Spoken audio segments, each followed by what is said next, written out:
Welcome to episode 11 of the Photography Explained podcast. In this episode, 10 photography things explained quickly. I'm your host Rick, and each week I will try to explain one photographic thing to you in plain English in less than 10 minutes without the irrelevant details. My aim is to explain things in just enough detail to help us with our photography and no more.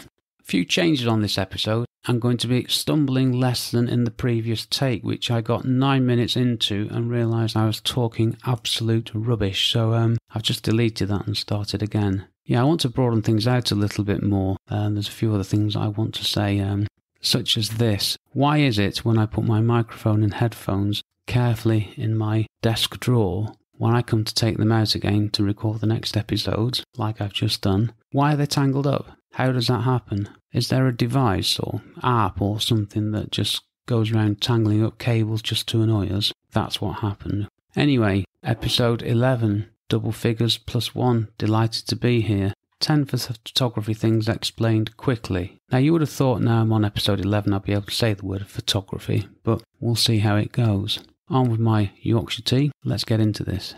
1. Exposure. So what is exposure? Exposure is the combination of the three settings, aperture, shutter and ISO, that are used to create a photograph. Now this is recording the light in a scene. So in a correct exposure, you will have pretty much what you were looking at when you took the photo. If it's too dark, the photo will be underexposed and you got something wrong. If it's too light, it's overexposed, but the exposure is the process of recording the light levels of a scene in a photo. Right, there we go. So that was number 1, and now I will start my stopwatch to make sure I do 10 minutes on these 10 things. Going well, isn't it? Still, it's better than last time. Metering. Now, cameras have meters in them. I think I'm right in saying that every camera has a meter of one form or another to record the correct levels of light. But metering is the camera recording the levels of light to give you the correct exposure. Now there's various degrees of advanced metering, and it doesn't matter which exposure mode you're using. Sorry, I've gone into another term that I didn't want to. But metering is the process of the camera recording the levels of light to give you a correctly or not exposed photograph. Let's move on. File format. Now, this was one that went disastrously last time, so I'm going to try and explain it a bit better. You might see the term file formats, then lots and lots of different types of file formats. It's just the file type that a photograph is taken as. When you take a photograph, it's saved onto a memory card normally, or if it's in a phone, it's onto a memory card in a phone or the built-in memory. And on most conventional cameras, it's saved as a JPEG, like an iPhone saves a photograph as a JPEG. Now, last time I tried to record this, I couldn't even remember what JPEG stood for, so I'm going to try again here, because this is number 4. It's the joint No, I can't. I can't remember it. That's shocking. And I'm not clever enough to do a quick Google search and keep talking. Doesn't really matter what JPEG stands for. It's really irrelevant. What is important is that JPEG, this is item 4 by the way of 10, or is it 11? This is a universal file format. So if you take a photograph as a JPEG and send it to pretty much anybody, they'll be able to open it. Now, when you take a photograph in JPEG file format, the camera does an amount of processing to it. If you don't want to do that, and you want to do all the processing yourself, then what you do is take number 5, RAW. What is RAW?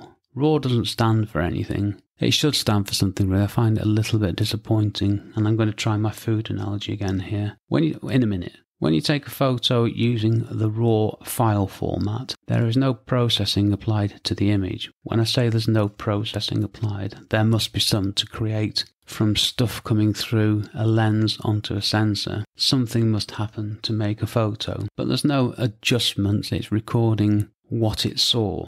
Now, there is a very tiny bit of processing in there, which I'll tell you about in a minute. A RAW photo is a RAW photo. It's like the raw ingredients of a meal. You could say that a JPEG is those raw components once they've been cooked.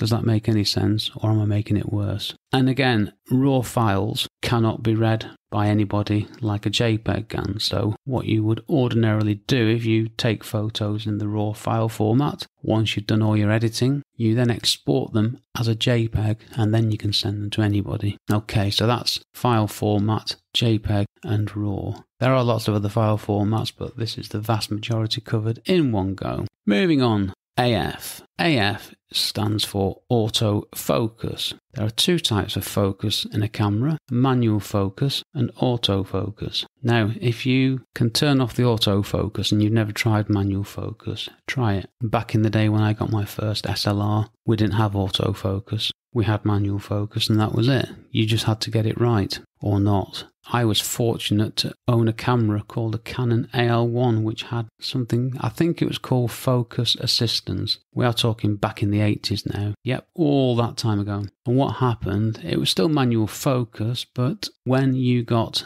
the image in focus, according to the bit in the middle of the camera, a green light came on. It was brilliant, and it was the first technological, that's easy for me to say, advanced eyewitness in photography that was significant. Nowadays, of course, we all have autofocus, and apart from the absolute purists who won't use autofocus and insist on using manual focus, none of us use manual focus, and let's be honest, why would you? Why make things more difficult when there's amazing technology there that can do the job for you quicker and better than you can? Well, that's my take on it anyway. Not everybody would agree with that, but such is life.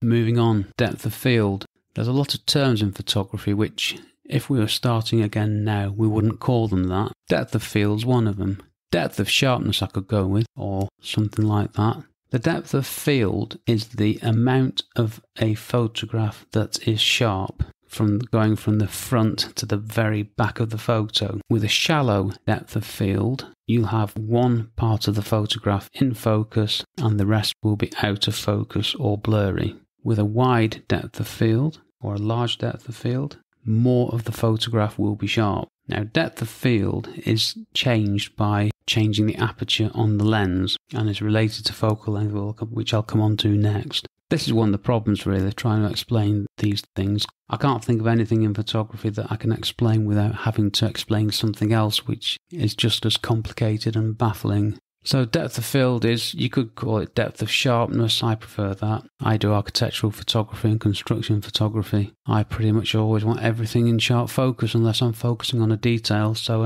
it's not a big concern to me. Number 8, focal length. Focal length relates to depth of field, but I'll touch on that in a minute. The focal length is the focal length of a camera lens. The best way I can explain this is that a 50mm lens on a full frame camera is what's known as standard focal length. And that is very similar to how we see the world through our eyes. So 50mm full frame sensor, that's how you see things. Now, we go with a wide angle focal length. So 50mm is standard. If we halved it to say 25mm, that gives you a wider depth of field. So it's called a wide angle lens. If we go with a longer focal length, say 200mm, that's a telephoto focal length, and you are seeing less of the view and it feels like it's closer to you. Again, focal length and depth of field have a very close relationship, but I can't get onto that now because I've just seen a problem.